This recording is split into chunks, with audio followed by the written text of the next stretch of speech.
Why has the Chinese government been so vocal about Japan recently? On the surface, it seems like the wolf warrior diplomacy is back. But actually, it's because late at night, they've done the math, and the results gave them a cold sweat. For years, they've been boasting about having the second strongest military in the world, and a shipbuilding navy.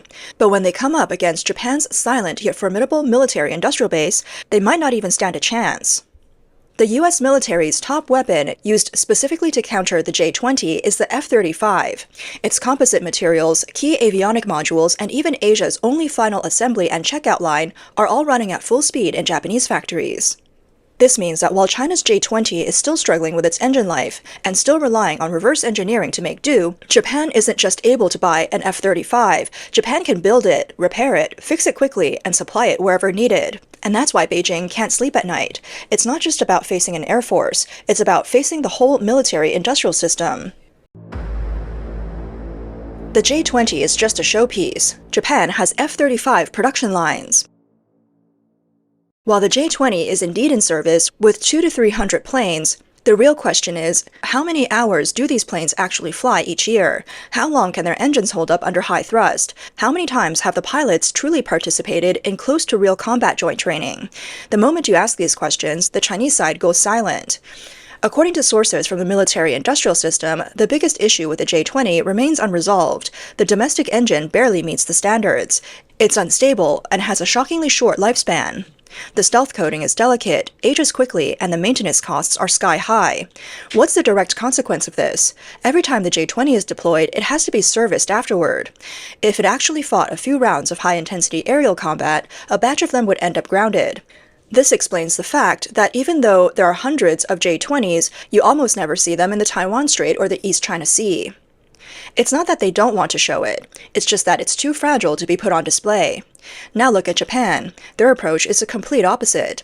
The F-35 final assembly line is located in Aichi Prefecture at Mitsubishi Heavy Industries. They control every part of the process, how the composite materials are layered, how to maintain them, how avionics modules are integrated and tested, and the full assembly, calibration, and flight test process. Japan has full industrial control over the entire F-35 production. What does this mean for Japan? They know exactly where the plane is most likely to have problems. They know how to replace parts and repair it quickly. They know how to move maintenance to combat mode during wartime. If war breaks out, with U.S. authorization, Japan's entire automotive and heavy industry production lines could switch over to military production in just a few weeks. Wartime maintenance would be handled in-house, and if necessary, battle-damaged F-35s could be sent to the front lines in an accelerated pace. This is the real gap in war potential. It's not about who has more planes on paper, but who has the capability to keep those planes flying. Now let's talk about human resources. In terms of pilots, the gap is even more brutal. Japan, after decades of the Cold War, has consistently worked with the U.S. military for interception and air defense drills. Japanese pilots graduate from flight school and are immediately trained to NATO standards. On the other hand, the Chinese military, despite its hard training for near-real combat in recent years, has never fought a real modern, high-intensity air superiority battle in the 70-plus years since the founding of the People's Republic. The last significant naval battle took place in 1974 in the Paracel Islands, where small gunboats tossed grenades at each other. In terms of logistical support, combat experience, and joint operation systems, Japan speaks the same language as the U.S. military, while the Chinese military is still adjusting within its own forces. This is why the government compound at Zhongnanhai is especially afraid of Japan having an F-35 production line. They know very well that if a war breaks out and they can't take Japan down in the first wave, once the conflict drags on and the battle shifts to industry and logistics, China's chances of winning become nearly non-existent. This is the real reason their rhetoric is getting louder. In the eyes of the Japanese, the Chinese fleet is running naked. In recent years, China has been launching ships like the 052D and 055 destroyers at a rapid pace. The Chinese media keep shouting, Asia's strongest fleet. But if you were to ask the Japanese forces, what do these ships look like to you, the answer would be brutally honest. They're just moving coffins that we can see clearly. The logic is simple. The moment the Chinese Navy fires up its ships at port, they're already showing up on sonar screens in the Sea of Japan. The battle hasn't even started, but their position, course, speed, and numbers are already displayed neatly on the enemy's command center screen, almost completely transparent. How does Japan have this ability? It's simple. They've learned through practice. The Japan Maritime Self-Defense Force has spent decades doing one thing, guarding the US military and closely monitoring Soviet submarines, and later Chinese ones. After 50 years, Japan knows every ocean current and every thermocline in the Pacific Ocean better than they know the palm of their hand. They have a database on every major Chinese ship's propeller sounds and engine vibration frequencies. The moment a Chinese 55 destroyer fires up its propellers and starts spinning in port, Japan's submarines lurking in distant seas know exactly what's happening. Some people might argue, if Japan can see China's fleet, doesn't China also see Japan's? Yes, on the surface, everyone can see the ships. There are satellites in the sky and radars on land. If it's just about seeing surface vessels, it's a fair match. But the real winner in this battle isn't on the surface, it's underwater. Japan's submarines can easily detect Chinese submarines, but Chinese submarines can't find Japanese ones. Imagine this scenario. A Chinese submarine is hit by a torpedo. Its hull cracks and starts sinking. At that moment, the commander still wouldn't know who hit them or where it came from. As for surface vessels, they're even easier targets for submarines. Some may claim that Japan should not be elevated in such a way, arguing that the Chinese military has anti-submarine capabilities. The 055 has towed sonar, and there are anti-submarine helicopters in the air, so why can't they detect Japan's submarines? The reality is that while such equipment exists, it's not sufficient. The reason is simple. Anti-submarine warfare involves more than just having the right tools. Japan's submarines are exceptionally quiet. The latest Taiji class, using lithium batteries, is so silent it has earned the nickname Oceanic Black Hole among professionals. How quiet is it? The noise level is so low it blends with the background noise of the ocean. To Chinese sonar operators, all they hear is the sound of waves, fish, and currents, making it impossible to tell which is Japan's submarine. Against such an opponent, the sonar system becomes mere decoration. What's even more fatal is that Japan knows the hydrology, topography, and sea conditions of the first island chain. They're familiar with the salinity and thermocline layers in the area. Sonar waves can bend and refract in water, and Japanese submarine captains know exactly at which depth to hide so that sonar waves will slide right past them, leaving the submarine undetected. In the Western Pacific, Japan knows exactly where the pits are and where they can hide. The Chinese Navy, however, is a newcomer, blindly navigating through unfamiliar underwater environments. As for anti-submarine helicopters, Japanese submarine captains think they're just an alarm. The helicopter hasn't even arrived yet, and the submarine has already heard it and is gone.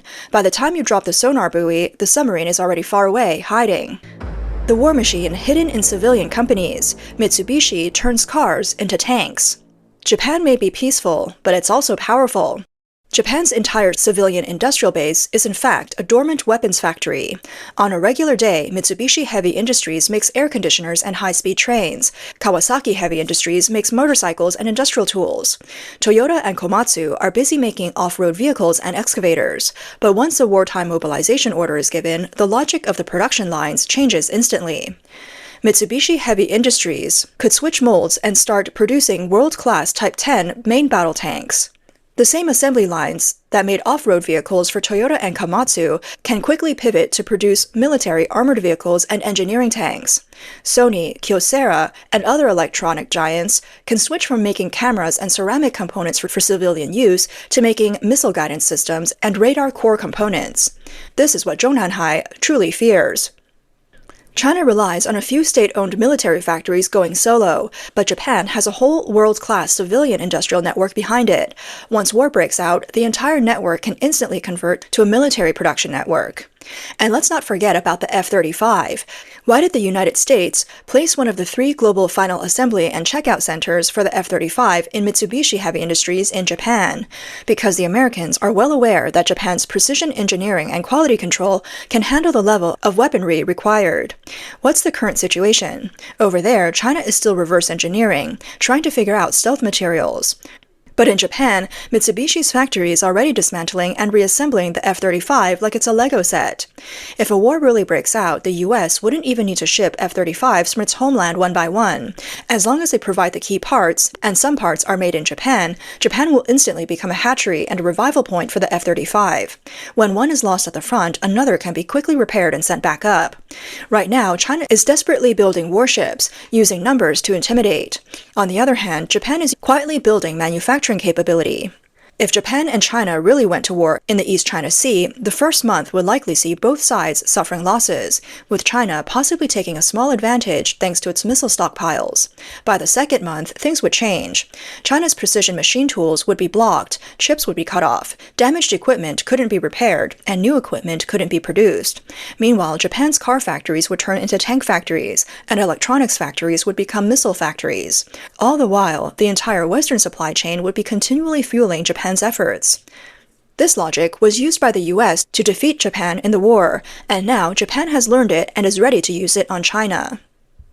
This is what Zhou Nanhai truly fears, not the 200,000 self-defense forces on paper. What they fear is that once the war begins, Japan's millions of skilled industrial workers could in one night go from being office workers to military producers. Facing an opponent like this, how long can China's confidence, which is built on bragging and showpieces, last in a war of attrition? Beijing knows the answer.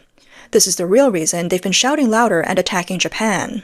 China's wolf warrior howl. Radar, name-calling, and fish-bombing exercises. Now let's take a look at how the CCP regime, feeling insecure, exposes its weaknesses in fear. The answer can be found in the past few months. First, let's look at the most dangerous and revealing move, fire control radar locking in international waters. What does turning on fire control radar mean in military terms? It's like unlocking the safety of a gun. You can shoot at any moment. In naval practice around the world, this is already considered a near act of war. Why does the US military rarely do this? Because they don't need a show of threat. But China's approach is, first, the Coast Guard and the Navy go in and harass. Then when Japan catches them, China's foreign ministry refuses to admit it, while state media subtly hints at violence. Now let's talk about Japanese Prime Minister Sanae Takaichi. What does this Iron Lady of Japan say? She says, a Taiwan contingency is a Japan contingency. This one sentence ripped the curtain down, exposing the underlying agreement between the US and Japan. How did Beijing respond? From the People's Daily to its foreign ministry, they mobilized the entire network to personally attack one foreign politician, even suggesting she isn't fit to be prime minister. They're trying to intervene in Japan's internal politics. It's clear they're desperately looking for a scapegoat. Why did China react so strongly? Because Takaichi pointed out the script Xi Jinping fears the most. If the Taiwan Strait War breaks out, Japan won't be a spectator, it'll be a combatant, as per the treaty. The Cold War, faced with Japan's truly increasing military budget and relaxing arms export, Beijing has no countermeasures and can only desperately label a woman who spoke the truth. Finally, we have the live fire exercises in the Yellow Sea, claimed to be the largest in 5 years. The no-fly zones were drawn large, target ships were dragged into the sea and exploded in dramatic splashes, and state media ran headlines read, "The arrow has left the quiver." But if you think about it, you'll realize that this show wasn't meant for the enemy, but for domestic consumption. The real audience for the show is Beijing itself. They need those red no-fly zones on their map and the dramatic moment on TV to cover up their unspoken fear. This is a regime where once the fighting starts can lose the future of the nation. Internal war game simulations have already been done countless times, and the conclusion is always the same. Once the US and Japan join forces, China has no chance in the first island chain. That's why you see louder and louder rhetoric, but actions always stay within the provocation zone.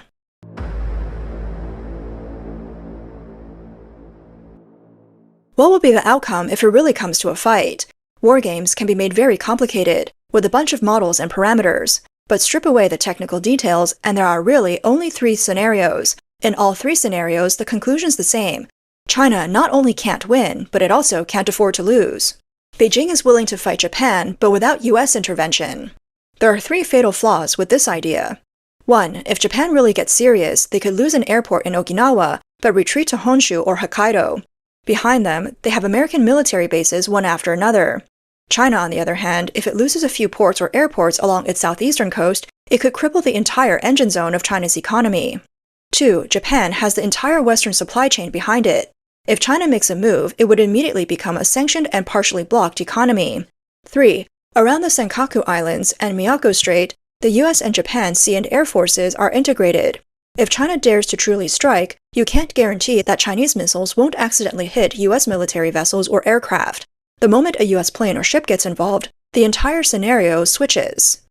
Scenario 2. The US and Japan join forces.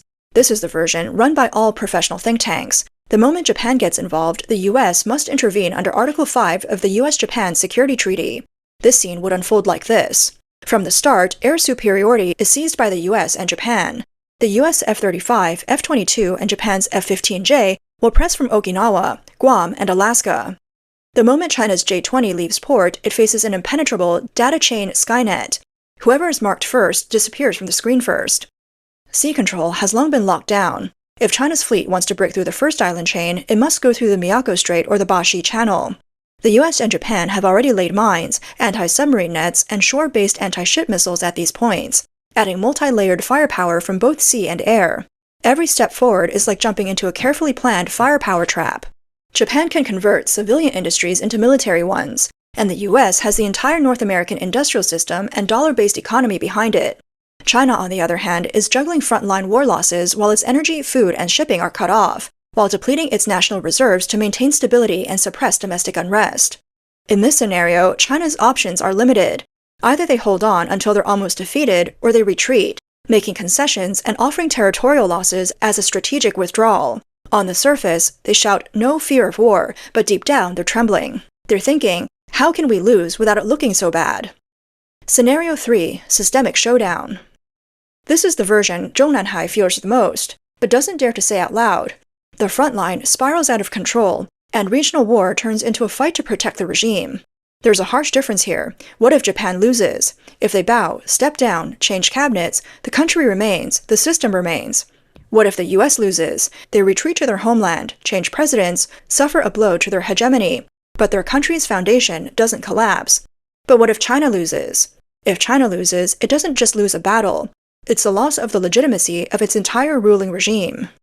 What follows would be economic collapse, the evaporation of political credibility, and the falling away of vested interest groups. What will Beijing face? It's not just about losing a few islands. The real question is whether the regime can hold on. Under such pressure, they might drag Russia into the fray, seeking an alliance. They might resort to nuclear threats, engage in brinkmanship, or even turn 1.4 billion people into bargaining chips. Putting these three scenarios together. When you stack these three scenarios, you begin to understand China's recent wolf warrior performances aren't just about preparing for war, they're about desperately trying to avoid crossing that irreversible line and starting the fight. Why make such empty threats? Because CCP General Secretary Xi Jinping knows better than anyone else the conclusions of the war games. Once China and Japan go to war, the stakes are not just in the East China Sea, they're on the throne in Beijing. The US and Japan are betting on geopolitical interests and strategic space. If China goes to war, it's gambling with the survival of its regime and its entire leadership.